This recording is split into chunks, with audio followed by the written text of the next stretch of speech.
ذرا تصور کریں ایک ایسی سرزمین جہاں تاریخ صرف پتھروں پر نہیں بلکہ تہذیبوں کے دلوں پر لکھی گئی۔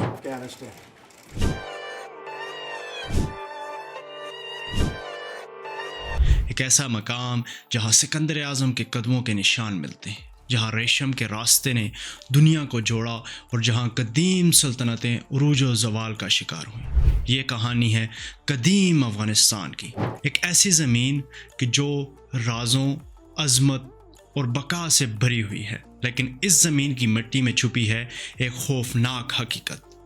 کیا ہوتا جب تہذیب کا گہوارہ فراموش ہو جائے؟ اس ویڈیو کو آخر تک دیکھیں کیونکہ جو حقیقت سامنے آئے گی وہ آپ کو حیران کر دے گی۔ لیکن ٹھہریں، آپ افغانستان کے بارے میں کتنا جانتے ہیں؟ اگر میں آپ سے کہوں کہ قدیم افغانستان کے بغیر دنیا کی تاریخ بالکل مختلف ہوتی تو آپ کیا سوچیں گے؟ آئیے وقت کو 4000 سال پیچھے لے چلتے ہیں۔ افغانستان میدان جنگ نہیں تھا، یہ ایک پل تھا۔ ایشیا کے چوراہے کے نام سے مشہور یہ سرزمین فارس، ہندوستان اور چین کو جوڑتی تھی۔ قدیم تجارتی راستے، ریشم کا راستہ یہاں سے گزرتا تھا جو دنیا کی تہذیبوں کو جوڑتا۔ لیکن قدیم افغانستان اتنا طاقتور کیوں تھا؟ اس کا راز تھا مختلف ثقافتوں کا ملاپ۔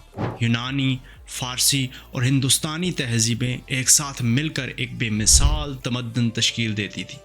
گندھارا تہذیب جو یونانی اور بدھ مت کے فنون کے امتزاج تھی، افغانستان اور پاکستان میں پھلی پھولی، لیکن ایک اہم موڑ آیا۔ یہ خوشحالی ایک لعنت بھی ساتھ لائی۔ ایک ایسی تہذیب جو اس قدر ترقی یافتہ تھی، وہ افراتفری کی سرزمین کیسے بن گئی؟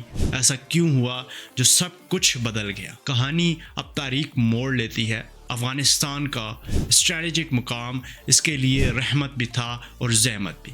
یہ مقام سکندر اعظم سے لے کر چنگیز خان تک ہر فاتح کے لیے ایک خواب بن گیا، لیکن ہر کوئی اسے قابو میں رکھنے کے لیے اتنا بے چین کیوں تھا؟ کیا یہ دولت تھی، تجارتی راستے، یا اس سے بھی کچھ زیادہ گہرا راز اس کے مشرق کا دروازہ ہونے کا وقار؟ زوال شروع ہوا جب ریشم کا راستہ کمزور پڑا اور افغانستان کا کردار بطور عالمی مرکز ختم ہونے لگا۔ منگولوں سے لے کر برطانوی سلطنت تک کے یلغاروں نے اس زمین کو لوٹ لیا اور پھر بامیان کے بدھ مجسمے صدیوں سے اس سرزمین کے گواہ تھے مٹا دیے گئے۔ لیکن یہ بات سب سے زیادہ چونکا دینے والی ہے، قدیم افغانستان کی کہانی صرف ماضی نہیں، یہ ایک انتباہ ہے۔ آج کے لیے اس میں کیا سبق چھپے ہیں؟ جب ہم قدیم افغانستان کی طرف دیکھتے ہیں تو ایک بات واضح ہوتی ہے، یہ زمین ہمیشہ زندہ رہی ہے۔ اس کی کہانی ہمیں تہذیب کی نزاکت اور ثقافت کی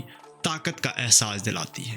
وقت اور جنگوں کے باوجود اس کی روح، آرٹ، زبان اور پڑوسی ممالک جیسا کہ پاکستان کی مشترکہ وراثت میں موجود ہے۔ لیکن یہ سوال ہمیں خود سے پوچھنا چاہیے، کیا ہم اس مشترکہ تاریخ کو محفوظ کرنے کے لیے کچھ کر رہے ہیں یا اسے بھول جانے دے رہے ہیں؟ قدیم افغانستان کی کہانی صرف ماضی کی داستان نہیں بلکہ مستقبل کے لیے ایک آئینہ ہے۔ اس کے عروج و زوال کو سمجھ کر ہم اپنی وراثت کی حفاظت کے طریقے سیکھ سکتے ہیں، کیونکہ اگر ہم ایسا نہ کریں تو تاریخ خود کو دہرانے کا رجحان رکھتی ہے۔ تو اگلی بار جب آپ افغانستان کا ذکر سنیں، اسے صرف ایک جنگ زدہ علاقہ نہ سمجھیں، اسے ایک ایسی سرزمین کے طور پر دیکھیں جو قدیم دانشمندی اور غیر معمولی حوصلے سے بھری ہوئی ہے۔ لیکن سوال یہ ہے، کیا ہم اس کی میراث کو عزت دیں گے یا اس وقت کی ریت میں کھو جانے دیں گے؟ دیکھنے کا شکریہ۔